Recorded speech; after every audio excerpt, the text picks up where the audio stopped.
இன்றே டவுன்லோட் செய்து உங்கள் ஃபேவரட் ஷோக்களை என்ஜாய் பண்ணுங்க. என்னடா அது வந்து நான்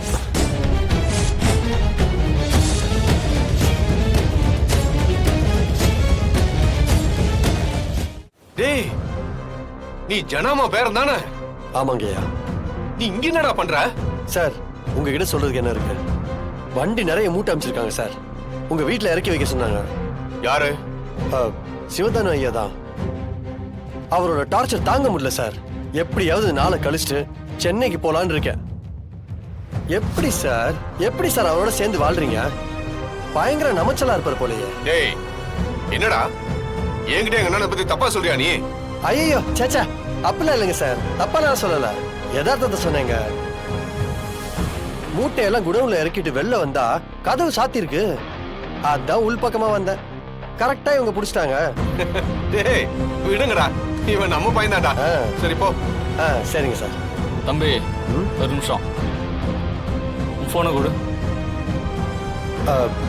அது அது எதுக்குங்க?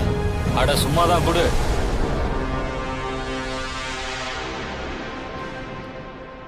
சரி இந்தாங்க.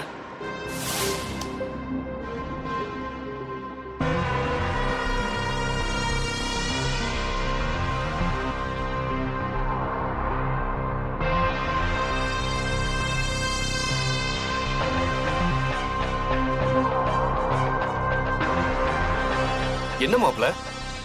இல்ல மாமா, காரணம் இருக்கு. தம்பி மூட்டை இறக்கலாம் வரல. காலையில கூலிக்கு வரும்போது முகத்துல துணியை கட்டு ஒருத்தர் வந்தார்ல? ஆமா.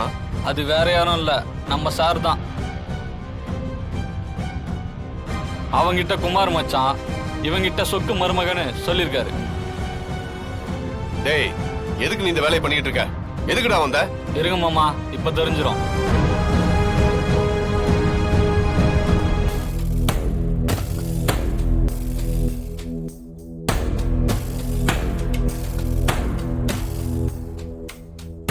இங்க பாருங்க மச்சான். இந்த பாரு, கல்யாணம் முடிஞ்ச உடனே உன் டார்ச்சர் ஆரம்பிச்சாலும் அது சரியா வராது. கொஞ்சம் கொஞ்சமா அந்த புள்ளைய நீ நம்ப வச்சு சொத்தை கைப்பற்றணும். அதுக்கப்புறம் தான் உன் வேலையை காட்டணும். அது வரைக்கும் கொஞ்சம் அடக்கி வாசி.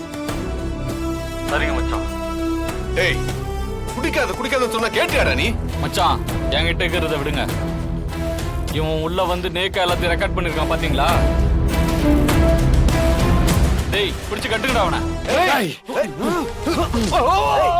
எந்திரா.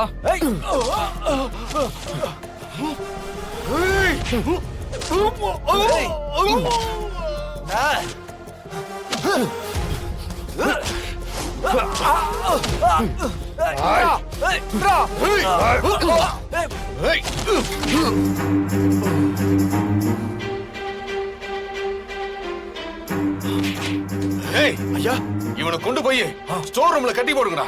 சரிங்க. கல்யாணம் முடிஞ்ச வரைக்கும் வெளியிலே வரக்கூடாது.